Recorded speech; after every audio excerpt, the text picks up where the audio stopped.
Well, good day, everyone. We're continuing our series with our midweek Lenten series on Facebook Live, and I'm happy to be with Tim Annan today. I'm Steve Buckholz, one of the pastors here at First United Methodist Church. Tim and I are going to be talking about Jesus' trial in Pilate's courtyard, and as he was brought before the chief priests and the Sanhedrin, as well as Herod and Pilate.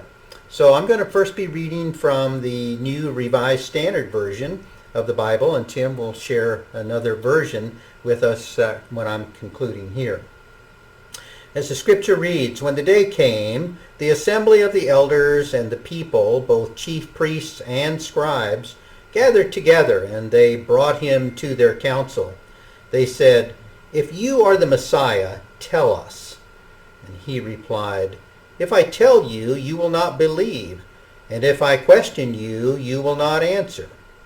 But from now on, the Son of Man will be seated at the right hand of the power of God.' All of them asked, 'Are you then the Son of God?' And he said to them, 'You say that I am.' Then they said, 'What further testimony do we need? We have heard it ourselves from our own lips.' Then the assembly rose as a body and brought Jesus before Pilate, and began to accuse him, saying, 'We found this man perverting our nation, forbidding us to pay taxes to the emperor, and saying that he himself is the Messiah, a king.' Then Pilate asked him, 'Are you the king of the Jews?' And he answered, 'You say so.' Then Pilate said to the chief priests and the crowds, 'I find no basis for an accusation against this man.'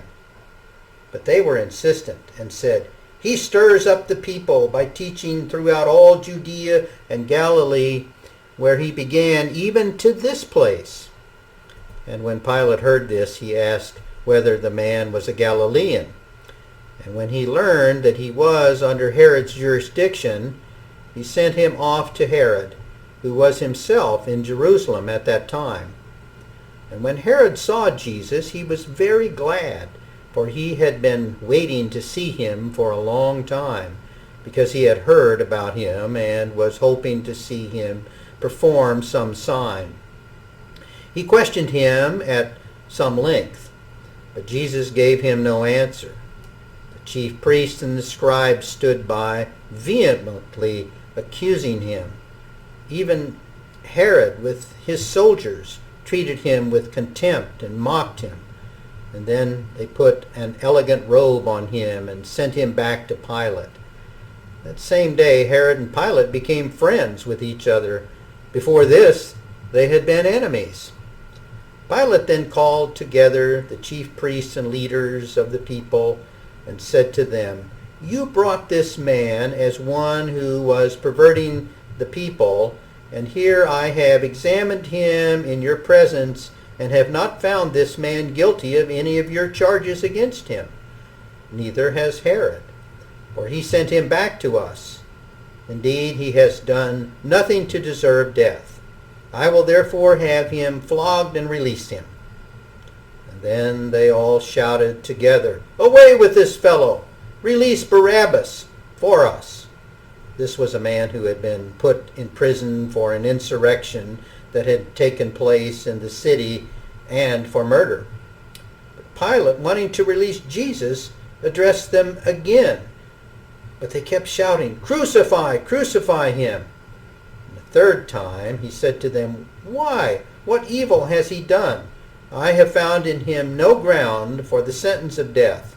I will therefore give him a flogging and then release him.' But they kept urgently demanding with loud shouts that he should be crucified, and their voices prevailed. So Pilate gave his verdict that their demand should be granted, and he released the man they asked for, the one who had been put in prison for insurrection and murder, and he handed Jesus over as they wished." And from the Message version, the same passage goes, When it was morning, the religious leaders of the people and the high priests and scholars all got together and brought him before their high council. They said, "Are you the Messiah?" He answered, "If I said yes, you wouldn't believe me. If I asked what you meant by your question, you wouldn't answer me. So here's what I have to say. From here on, the Son of Man takes his place at God's right hand, the place of power." They all said, "So you admit you claim to be the Son of God?" "But you're the ones who keep saying it," he said. But they had made up their minds. "Why do we need any more evidence? We've all heard him say as good as he said it himself." Then they took Jesus to Pilate and began to bring up charges against him. They said, "We found this man undermining our law and order, forbidding taxes to be paid to Caesar, setting himself up as the Messiah king." Pilate asked him, "Is this true that you're the king of the Jews?" "Those are your words, not mine," Jesus replied. Pilate told the high priests and the accompanying crowds, "I find nothing wrong here. He seems harmless enough to me." But they were vehement. "He's stirring up unrest among the people with his teaching, disturbing the peace everywhere, starting in Galilee and now all through Judea. He's a dangerous man, endangering the peace." When Pilate heard that, he asked, "So he's a Galilean?" Realizing that he properly came under Herod's jurisdiction, he passed the buck to Herod, who just so happened to be in Jerusalem for a few days. Herod was delighted when Jesus showed up. He had wanted for a long time to see him. He'd heard so much about him. He hoped to see him do something spectacular. He peppered him with questions. Jesus didn't answer, not one word. But the high priests and religion scholars were right there, saying their piece, strident and shrill in their accusations. Mightily offended, Herod turned on Jesus. His soldiers joined in, taunting and jeering. When they dressed him up in an elaborate king costume and sent him back to Pilate. That day Pilate and Herod became thick as thieves, always before they had kept their distance. Then Pilate called to the high priests, rulers, and the others and said, "You brought this man to me as a disturber of the peace. I examined him in front of you all and found there was nothing of your charge. Neither did Herod, for he has sent him back with a clean bill of health. It's clear that he's done nothing wrong, let alone anything deserving death. I'm going to warn him to watch his step and let him go." At that, the crowd went wild. "Kill him! Give us Barabbas!" Barabbas had been thrown in prison for starting a riot in the city and for murder. Pilate still wanted to let Jesus go, so spoke out again. But they kept shouting, "Crucify! Crucify him!" He tried a third time. "But for what crime? I found nothing in him deserving death. I'm going to warn him to watch his step and let him go." But they kept at it, a shouting mob demanding that he be crucified. And finally they shouted him down. Pilate caved in and gave him what they wanted. He released the man thrown in prison for rioting and murder and gave them Jesus to do whatever they wanted. Very good. Heck. Well, one of the first things that really hits me is the fact that this was really sort of an insidious story of a miscarriage of justice. Jesus' unfair hearing, the crooked court, the cowardly conviction, and we're reminded by this that any of us could someday, if we haven't already, come to the place where we have to choose between standing for justice and caving to convenience. We may have to choose between standing for workplace justice or preserving our own job. We may have to choose between doing what is right or maintaining a relationship with a family member or a friend. And we may be forced some days to choose between doing what we know is right or listening to the crowd of voices telling us to do what is wrong. I mean, going through this passage to me, we see, during this series of devotions, we've seen Jesus go from, the triumphant entrance into the city to going to a place of almost like riding on a high, so to speak, is walking in, and kind of ending up in this situation of seeing a progression of I'm falling into depression and despair, like, Father, take this cup from me, I do not want it, to almost, in this passage in particular, seeing Jesus being almost defeated. He's answering the questions by saying, that's what you're saying about me. Not giving a firm answer, but listening to the accusations and going, you've made your mind up, why should I change your mind on this? Right. And Jesus already knew his mission, as much of a bitter cup as it was, as he said in the Garden of Gethsemane. As you pointed out, Tim, let this bitter cup pass from me. But then Jesus also said, not my will, but thine be done. And so often we find ourselves in that kind of a situation where we're faced with something that is not comfortable, but we know that what is right prevails. It's the thing to do and not cave. Yeah. I mean, one of the things in the passage that stands out to me is how how effectively no one wants to commit Jesus. No one wants to say, you are guilty. No one wants to say that. So with Pilate, so first you start with the chiefs and the high priests who throw the accusations at Jesus, and they're like, well, we can't say you're guilty, so let's hand you off to Pilate. Then Pilate goes, okay, right, well, let's do my due diligence, and then, oh, you're from Galilee, right, off to Herod. And then Herod's like, oh, I've been waiting for this for a long time. And then he's like, I can't find anything wrong here as well. Well, right, back to Pilate with you, and Pilate will find you guilty. And through all this, it's, no one wants to no one wants to say that Jesus is guilty, no one wants to say this is wrong.